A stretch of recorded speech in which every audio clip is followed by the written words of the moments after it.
Selamat pagi. Kita lanjut ngobrol tentang carut marutnya apa nih? Sisa yang tercecer dari Pilpres yang masih terus diuber-uber sama 0103. Memasukin fase sidang di MK, ini lebih lucu lagi.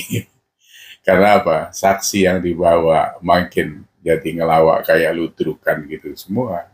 Termasuk juga apa nih lawyer-lawyer yang hadir. Bambang kemarin hampir diusir oleh hakim. Terus ada saksi yang katanya nggak bisa tahu siapa nama tetangganya dan nggak mau ditanya-tanya karena pusing katanya sampai Hakim Hartoyo ikut ketawa. Jadi kalau hakim saja pun sudah sampai ketawa, berarti kita-kita ini sebagai rakyat ini ya lebih ketawa lagi. Ini yang harus disadari oleh apa ya, oleh 0103 ini. Nah, tadi saya lihat video yang berseliweran lagi tentang apa Mas Hasto. Ini lebih konyol lagi karena dijuluki token listrik sekarang sama Bung Kodari. Karena makin token itu kalau isinya makin dikit, suaranya makin kencang, jadi makin berisik. Nah, kalau julukan ini dikasihkan sama Mas Hasto, itu bisa dianalogikan bahwa jadi isinya tuh makin nggak ada, makin berteriak, isinya makin kosong, makin nggak karu-karuan yang disampaikan kepada publik ini. Yang lucu lagi tadi kan di ujung-ujung ini yang ya sudahlah babak belur, kalah, dapatnya cuma 17%. Bilang pula Pak Jokowi pernah minta melalui Rias Rasid untuk menyampaikan Bu Mega supaya ketua umumnya diserahkan ke Pak Jokowi. Sampai tadi Pak Jokowi jawabannya, nggak usah sampai segitulah, nggak usah sampai segitu. Artinya, saya jauh lebih percaya sama Pak Jokowi daripada percaya sama Hasto gitu kan. Karena di PDIP ini kan dari kemarin, dari awal-awal waktu Pak Jokowi mulai merapat mendukung mengendorse Pak Prabowo dan Gibran kan macam-macam ini kan. Dari Adian Pitupulu yang dulu waktu Pak Jokowi dituduh minta 3 periode yang bela Adian, terus terakhir Adian juga yang ngomong minta wali kota dikasih, minta 2 kali dikasih, minta gubernur dikasih, anaknya minta wali kota dikasih, minta presiden dikasih, minta 3 kali ditolak. Padahal dia sendiri dulu yang bilang Pak Jokowi nggak pernah minta, ya memang nggak pernah minta. Wong itu orang tahu tentang bagaimana hukum, tentang bagaimana aturan konstitusi dan sebagainya. Nah, saya cuma mau tambahkan bahwa kalau saja Pak Jokowi itu mau kemaruk tentang kekuasaan, ini saya kasih tahu sama Mas Hasto. Kemaruk itu artinya kalau nggak mau turun dari kekuasaan itu, dia itu 1 periode saja menjadi presiden, approval ratingnya sudah 70-an%. Waktu itu sampai saya sudah bilang, kalau nggak salah bisa dilihat di Facebook saya, tulisan saya, bahwa kalau Pak Jokowi mau membuat partai baru, seminggu saja rata 38 provinsi ini. Saya sampai bilang waktu itu, saya serahkan rumah saya satu untuk dijadiin kantor, nggak usah bayar. Karena apa? Kalau beliau membuat partai, itu pasti ditata dengan baik uh, oleh Pak Jokowi. Karena apa? Karena perilaku dia sebagai orang yang kita anggap baik, jujur, dan berintegritas ini bisa dipertanggungjawabkan. Gitu. Sampai sekarang kan belum ada cacatnya dia, ya kan? Kalau yang lain-lain ini kan pernah kena dipanggil KPK, ya, capres yang 3 itu saja lah. Kan sudah tahu kita siapa-siapa yang punya track record itu. Kita nggak usah bicara itu lagi. Tapi kalau dikarang-karang sampai sedemikian rupa, itu makin mengosongkan nilai dari PDIP itu sendiri.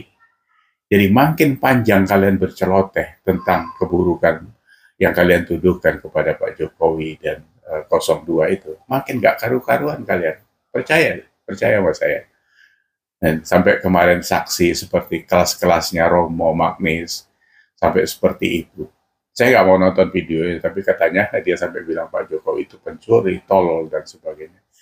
Enak, ya Romo ini kan ranahnya di apa ya, di keagamaan. Ya, kalaupun dianggap filsuf yang punya pikiran yang bisa mencerahkan, harusnya tidak keluar seperti itu dari sumburan mulutnya, itu kan nggak pantas. Ini juga jadi merendahkan dirinya sendiri. Karena setiap orang yang berkata kasar, berperilaku kasar, berperilaku buruk, itu akan balik kepada dirinya sendiri. Tabur tua itu kan sudah konsep alam, kan? Semua yang dilakukan oleh orang-orang yang semula menjelek-jelekkan Jokowi, merendahkan, termasuk Bu Megawati, kan hasilnya sekarang dituai sendiri oleh PDIP itu sendiri. Merendahkan, kasihan deh Pak Jokowi kalau nggak ada PDIP dan sebagainya. Masa nggak belajar dari situ kalian? Jadi sekali lagi, kalau kalian terus-teruskan menyerang pribadi Pak Jokowi yang sisa memerintahnya pun tinggal beberapa bulan lagi ini, kalian ya jadi songong sendiri. Sudahlah, terima saja hasilnya ini. Apalagi nanti sidang MK sudah mau diputuskan. Habis itu apa? Menunggu angket lagi. Nggak ada perubahan apa-apa. Kalian percaya nggak bisa membawa perubahan apa-apa.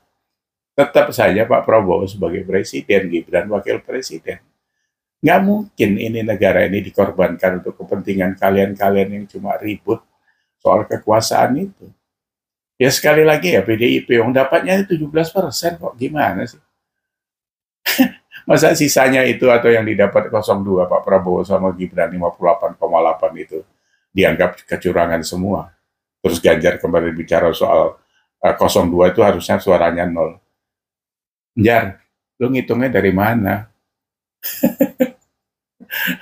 Dari apa? Laut Selatan. Hitungan pakai apa? Nyi Roro Kidul gitu. Mau waras sedikit lah gitu supaya nampak intelek. Mata intelektualitas kalian korbankan karena nafsu kekuasaan itu. Lucu, jadi sejarah ini mencatat kalian ini politikus paling lucu di era sekarang ini, ya kan? Bulan-bulan puasa kok mulutnya kayak gitu, nggak malu kalian sama anak-anak Indonesia nih. Jadi kan sudah beberapa kali kita kasih tahu dan kalian harusnya tahu lah. Kita ngomong apa di detik ini sampai Papua nanti 1 jam berikut, ya kan? Kan sudah bisa dirasakan. Jadi nggak usah ngelantur, nggak usah ngelawak, nggak usah songong. Biasa-biasa saja lah, kalah. Siapkan diri nanti dari ke 2029 mungkin bisa ikut lagi. Mudah-mudahan kalau masih laku ya kan. Itu kan udah sunatullah lah. Kalau memang kita di siklus seperti itu ya diterima gitu saja. Kita sama-sama orang beragama, masa kayak nggak bertuhan saja ya. Jadi begitu sajalah obrolan bulan puasa ini. Saya sebenarnya males ngomong cuma karena celotehan kalian ini sudah gak karu-karuan. Jadi masyarakat ini sekarang supaya kalian tahu, kita habis terawih duduk di masjid itu ketawa-ketawa ngeliatin kalian itu sekarang. Jadi jangan kalian pikir kalian punya kelas bisa naik dengan kalimat-kalimat yang menyerang terus pada Pak Jokowi, pemerintah dan sebagainya ini. Gak ada. Habis kalian udah gak ada lagi. Jadi itu yang harus dibangun naik ke atas. Dengan kerendahan hati kalian bisa dinaikkan. Tapi kalau dengan ketinggian hati kalian pasti diturunkan. Itu sudah hukum alam, bos. Ya. Jadi begitu saja obrolan kita. Selamat berbuka puasa. Semoga ibadahnya bisa diterima Allah Subhanahu wa taala. Sampai ketemu lagi di obrolan yang lebih membangun lah, jangan obrolan yang membuat kita manyun.